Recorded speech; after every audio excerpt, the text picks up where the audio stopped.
okwogera ne Katonda buli ku makya y'ensula ennamu ekulukutira mu bulamu bwaffe ne tufuna amaanyi agatuyamba okuyita mu lunaku lwonna. Funa amaanyi nga tonnafuluma nnyumba yo. Baganda baffe abatulaba era abatuwuliriza, erinnya lya Mukama lyebazibwe. Mukama yeebale atuyisizza mu kiro n'emirembe, n'olwaleero ate abukeesezza bulungi. Tugenda okuwuliriza n'okugenda ffenna mu kusinza kuno. Mu kusooka kwa byonna bakubiriza olwa pulogulaamu eno eŋŋanzi. Katonda waffe ffenna gye tuwuliriza tugiwulirizenga buli ku makya. Ensulo y'ekyenkya eno egenda okutuyamba okukeera nga tuli basanyufu, okukeera nga tulina obudde twogeddeko ne Katonda waffe, okukeera okugenda mu maanyi nga Katonda y'asooka. Mu ngeri ey'enjawulo tugenda kuggulawo okusinza kwaffe kuno n'oluyimba oluli ku nnamba eya 30 olugamba nti Yesu ggwe eyanjagala kanzirukire gy'oli. Kulisaayo mu luyimba olulungi bwe lutyo, olina ebigambo ebirungi ennyo nti Yesu ggwe eyanjagala kanzirukire gy'oli. Mu byonna nnyongera okujjukiza nti obubaka bwaffe buno osobola okubusanga ku YouTube, Avento Production, osobola okugendayo, osobola okugendako ku mukutu gwaffe ogwa website aventomedia.org n'owuliza obubaka buno n'obufuna mu budde bwonna. Amannya Kasirye, omubuulizi Kasirye Hope Lawrence okuva e Bulenga Town Church, Bulenga West Church ne Bulenga East Church Gogonya mu Busega District. Omusumbaziwa nkwanirizaako Mukama waffe, weebale nnyo taata okutukulembera mu Busega District. Erinnya lya Mukama lyebazibwe. Katuweeyo okusaba. Katonda waffe atwagala, n'olwaleero tuleese tuyigirize ekigambo kyo ku bwa Yesu Kristo Mukama waffe. Amiina.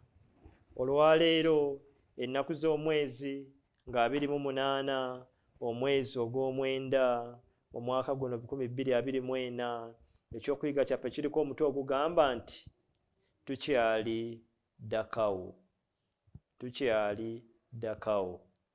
Agambye nti olunyiriri lw'okujjukira ekyokuyiga kyaffe tugende ffenna mu kitabo kya Yokaana essula y'e11 olunyiriri olwa 35. Agambye nti Yesu n'akaaba amaziga.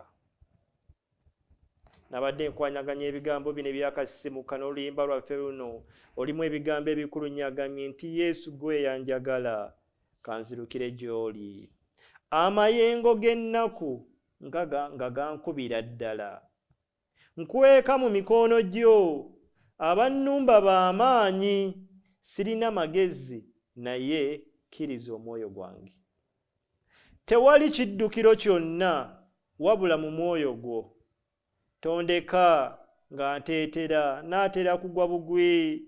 Essanyu lyange lyonna ndijja mu kubeerawo kwo. Nsenzezza omutwe gwange wansi w'emikono gyo. Ekyokusatu n'agamba nti gwe wekka gwe neetaaga. Tewali akwenkana, agudde omuyimusa, azirise ogw'omusobola omuvuunula n'omuzuukiza. Agambye omulwadde gw'omuwonya, n'azibiddwa gw'osobola okumuzibula. Naye nze njijjudde ekibi naye ggwe oli mutuukirivu. N'amaliriza n'ekitwa ekisembayo n'agamba nti yaza gye ndi ekisa kyo, sangula ebibi byange, nina ennyonta ondeetera amazzi agamponya ennyonta. Agambye nti gwe ensulo y'obulamu, kansene omwo mwokka omwoyo gwange gujjule amazzi ag'obulamu. Nti Yesu n'akaaba amaziga. Wakati mu nnaku, wakati mu kubonaabona, wakati mu bisoomooza, wakati mu kulumwa, Mukama waffe naye yabyamutuukako n'akaaba amaziga. Bwe yagwa mukwano gwe yagenda otuuka ku ntana ya mukwano gwe Laazaalo ng'amaze okufa. we yayitiranga ng'atambula n'agendako n'asanga mukwano gwe Mariza ne Mariyamu ne bamusanyukiranga ne bamuwa ne ku kyokulya n'alyanga kamere mu nnyumba omwo wamu ne Laazaalo. Yesu n'afuuka omukwano gw'amakaago, naye mukwano gwe Laazaalo alwala, Yesu ng'ali agenze mu buweereza. Bamuyita Yesu agenda okutambula okutuuka nga ennaku nnya ziyiseewo nga Yesu afudde, nga Laazaalo afudde. Nga banebandya n'amugamba nti Mariza ne bamugamba nti Yesu ozereeti nnyo kiyise, tekikyasoboka. Yesu ozereeti nnyo, obudde bugenze. Yesu n'akaaba amaziga. Yesu akaaba amaziga. Ekisooka mikwano gy'ebbanga lye yaba najjo tegyamutegeera.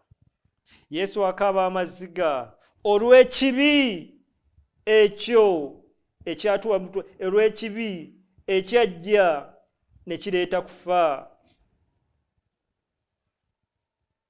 Olw'ekibi Mariyamu ng'alaajana, Mariza ng'alaajana bakaaba olw'ekibi.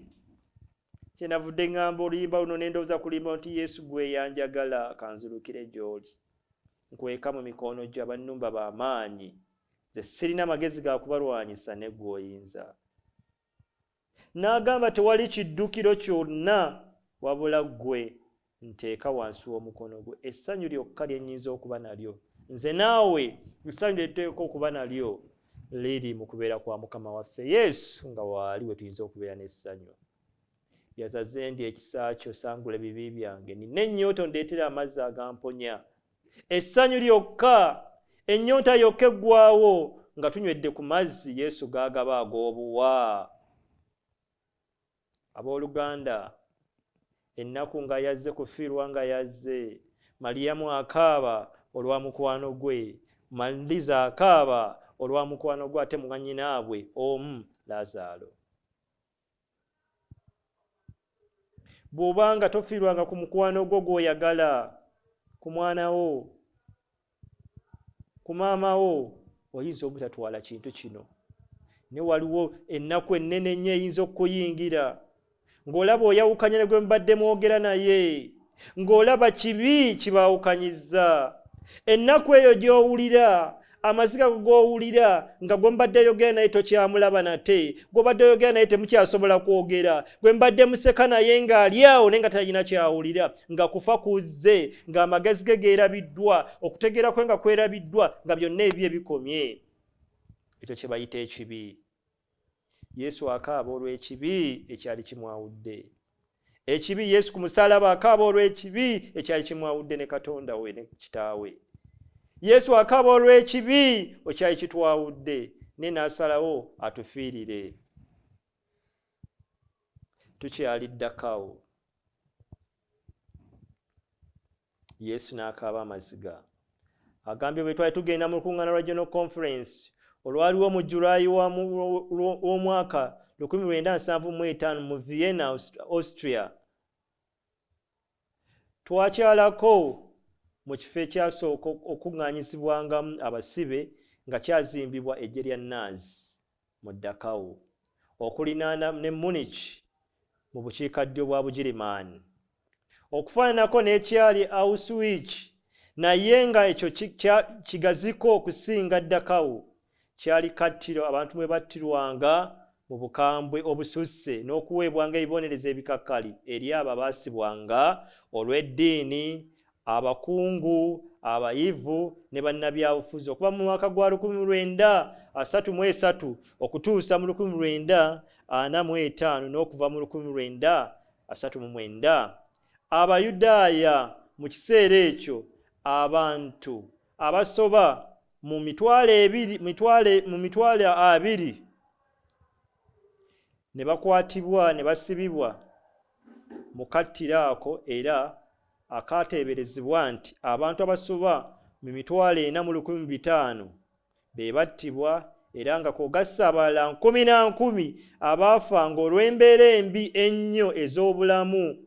Mu Dachau baali bazimbamu ekifo ebitiisa ennyo bye baatuuma erinnya Balaka X, mwe baayokeranga abantu ekirindi ko n'ebifo ebirala 5 ebyakozesebwanga gaasi naye nga tewali amanyidde ddala obanga bino byakozesebwanga kufuuyira biwuka oba kutta bantu. Eddakawo waaliwo omusawo omukugu ayitibwa Dr. Sigmund Russia eyakolanga okunoonyerezwa kwe mu by'eddagala eyayatiikiriranga ennyo kyokka nga mu kukola eyatiikiriranga ennyo kyokka ng'akola ku basibe ng'agezesa eddagala lye eppya 10 ne bafanga era n'okulemalira ddala olw'okugezesa kuno. Wulira ensi gy'eri tukyali ddakawo. Eddakawo bye bino ebyafamu bano baakyalayo ne bino bye baalabayo nga bitiisa nga bikaabya amaziga abantu nga bafa babatta kirindi babookya babasiba ne nga balumwa njala ne babasanjala bonna ng'abantu bali olw'enzikiriza zaabwe eddiini. Abalala bannabyabufuzi nga babatta abagendanga mu gavumenti nga baagala okukyusa gavumenti ne battibwa, abalala nga bayivu, abalala nga bakungu b'amaanyi, bonna battibwanga ne basumulula gaasi n'abatta. Ne dokita ono omusajja ye n'asalawo okugezesa eddagala lye ng'alikuba abantu ng'asoma doctorate y'okufuna ekitiibwa bino byonna amaliriza, naye ng'abantu bagezesaako ne bafanga ne battibwanga ne balemala olw'okuba nga yali ayagala okumaliriza ng'afunye obukugu bwe mu kye yali asoma. Olaba okwerowoozaako okw'ekika ekyawaggulu. Agambye nti eddakawo kyali kifo kya ntiisa nnyo awaabanga okukola emirimu gy'obuwaze okutuusa okufa, okubonyaabonya, okuttirawo, okussa enjala, obunnyogovu n'okuteekebwanga mu kirindi ne mufa. Baakola bbugwe ne bamuteekako amasannyalaze, ekinnya ekinene okwetooloola wonna ko n'eminaala 7 egyazimbibwa okulaba nga buli wamu ebbugumu mu bubi lijja ne likyukira. Ebbugumu mu bubi bwe lyajjukiranga okulaba nga obulinga geyeena ow'oku nsi. Ebbugumu lino lyalinga ly'amaanyi nnyo wansi mu kinnya nga liringa geyeena. Alyegalagaranyiza ne ku kifo ekya geyeena. Wakati mu kulambula ekifo kino nga toyinza buteekuuma butakulukusa zziga. Abakungu bano bannaddiini, abakungu bano abakulembeze baffe abaali bagenda mu lukiiko olwa waggulu lwa General Conference baayitirako eddakawo bakyale mu kifo kino naye baasangawo nga wakaabya amaziga olw'ennaku ennyingi era yakaabya Yesu nga mukwana we Laazaalo afudde. Yesu n'akaaba amaziga. Abakungu bano tebaalemwa kukaaba amaziga kubanga ebikola eby'obukambwe byatuukibwa ku baana ba Katonda nga bingi. Lwaki waliwo ebikolwa eby'obukambwe bityo? Lwaki? Naddala nga bikolebwa ku baana ba Katonda.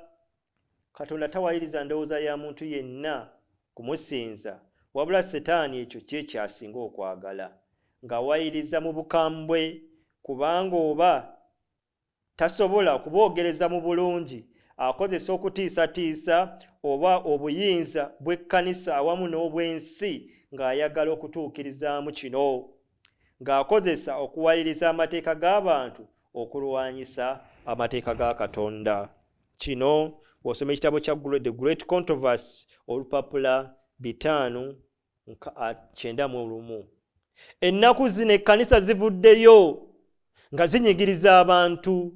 Waliwo ekkanisa nga zo zinyigiriza abantu, endala zibafudde byabufuzi, endala zibifudde byabufuzi, endala ziriwo bizinensi, zonna nga zinyigiriza abantu. Oli n'aleeta ekkanisa, n'atandika ekkanisa, ayamba abantu, ayisa abantu abategeere Katonda, naye ng'okubasabira ayeetaaga ssimbi. abantu abali mu kusoberwa ng'amala bajjako nsimbi nga n'essaala agenda aziteekamu guleedi ez'enjawulo. Ekkanisa ezimu zizannya byabufuzi nga zinyigiriza abantu okubattira ddala. Bwe tujjukirako ku bino tulabye nga kifo kino kyali eri eggye lya Naziri eryakizimba we tujjukira emabega nga tunudde mu byafaayo by'Abafalansa mu lutalo olwali olunene olwali olw'enkyukakyuka olwa French Revolution, tujjukira nga bino byonna ekkanisa yazannya ekifo kinene nnyo eky'okutta abantu. Bwe tugenda wano e Rwanda ku muliraano ekyaliwo nti ekkanisa yazannya ekifo kinene nnyo. Naye ng'abantu bajjukira nti badduka mu kkanisa gye banaasanga obukuumi, gye banaasanga okulaba nga waliyo abasumba baabwe, naye nga n'abasumba baabwe babalyamudde olukwe babawaayo. Nga kibi nnyo Yesu n'akaaba amaziga ng'alaba Omwana w'Omuntu wajja n'addukira. Agambye kumpi ne leero emyaka gikunuukiriza mu 8 bukyanga amagye ly'omukago ganunula Dakawu, era tukyali Dakawu mu kuŋŋaanyirizo ly'obutali bwenkanya bukiriisa maanyi, ekkuŋŋaanyizo ly'enjala, ery'okutooboola, obulyake, ery'obutabanguko,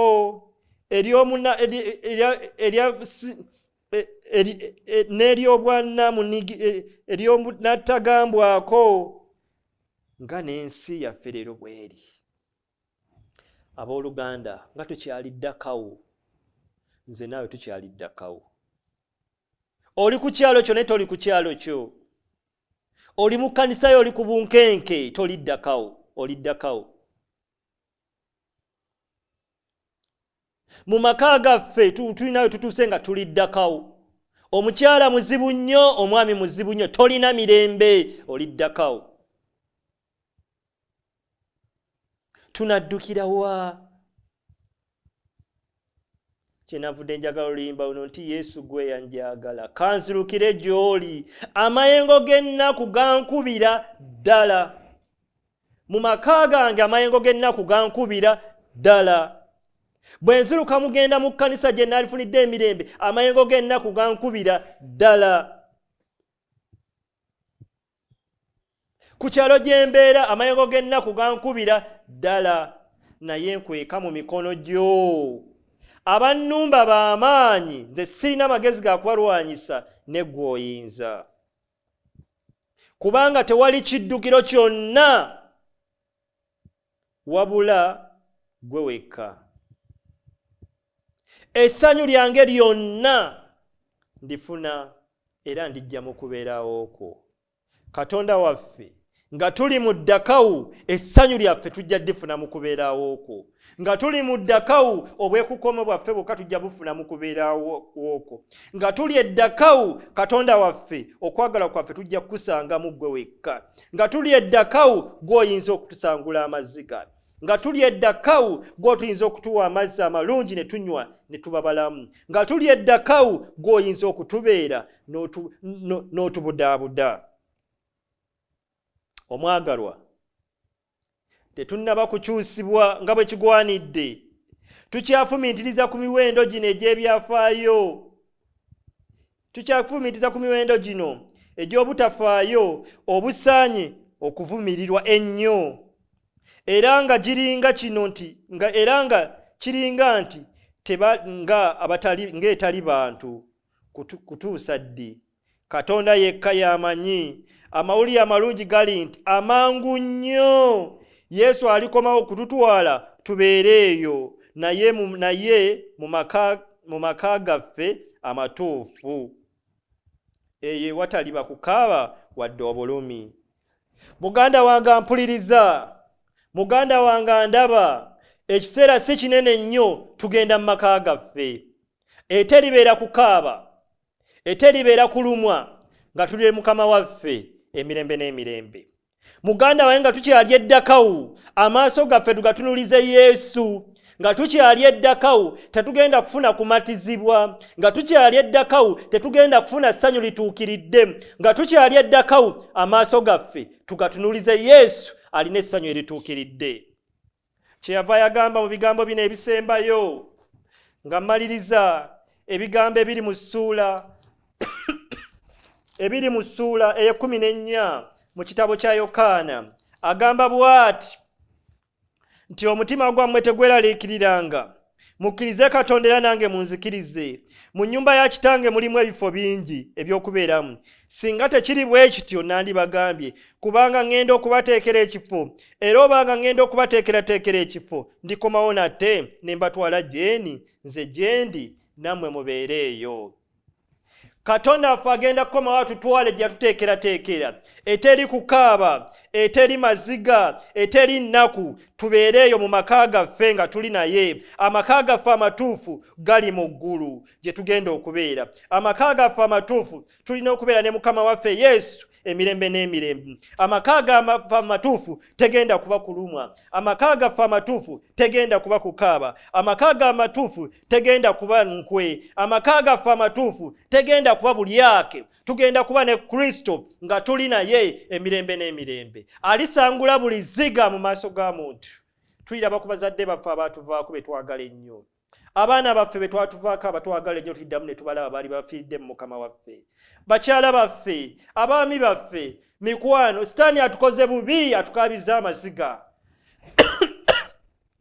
Ennaku yaffe yonna etuliko Sitaani. Naye nga tukyali eddakawo, ebyo byonna binaabaawo. Naye amawulire amalungi nti bubonero bwa ssuubi, Mukama waffe akomawo okututwala gye yatuteekerateekera. Bino byonna Yesu yabiyitamu n'abiraba, n'akaaba amaziga. Naawe amaziga g'okaabye Yesu agalaba. Ennaku yo Yesu agiraba, agitegedde, naye ye yennyini mwene agenda kusangula amaziga. Nga tukyali eddakawo, tutuulire Yesu yekka, kuba yakaaba amaziga n'alaba ensi. Naffe agenda kutusangula amaziga, byonna bizze bujja. Mukama waffe n'atuwa omukisa. Tutuulize amaaso gaffe Yesu Kristo, kubanga amaka gaffe amatuufu ag'omu ggulu tunaatera okutuuka okugagendamu ku bwa Yesu Kristo Mukama waffe. Katwebaze. Mukwano gwaffe Yesu, otukoze bulungi bw'otuyigiriza Katonda waffe nti tugenda kufuna ssanyu lituukiridde.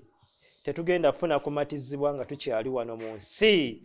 Ensi etukooyesezza, ensi etukaabizza amaziga. Tulabye ennaku, obulyake, obubbi, kiriisamaanyi, enguzi, byonna. Naye Yesu, mu maka ag'omu ggulu, amaka amatuufu gy'otutwala eteriba bino byonna, egenda okuba emirembe n'emirembe. Amaka gaffe amatuufu, tukwegayira Katonda waffe otwale mu maka amatuufu gye tutagenda kubeera laba nnaku wadde okufa. Yesu, teekateeka obulamu bwaffe olwo bwakabaka obugenda okujja. Yesu, twagayise by'oyagala okyayise by'okyawa. N'ekintu kimu tukitegeere nga tukyali eddakawo, tetugenda kufuna ddembe. Eddembe lyokka n'ekisa kye tugenda okufuna biri mu ggwe. Amaaso gaffe tugatunulize ggwe, tunaaba abawanguzi n'okkirawo. Weebale nnyo kubanga owulidde okusaba kwaffe okuyita mu Kristo Yesu Mukama waffe. Mukama waffe abawe omukisa. N'olwaliro Mukama waffe atutambuze mu mirembe. Tugende tukole mu maanyi, tutegere kimu nti tunaatera okutuuka eka ku bwa Yesu Kristo Mukama waffe. Amiina. Okwogera ne Katonda buli ku makya y'ensula ennamu ekulukutira mu bulamu bwaffe ne tufuna amaanyi agatuyamba okuyita mu lunaku lwonna. Funa amaanyi nga tonnafuluma nnyumba yo.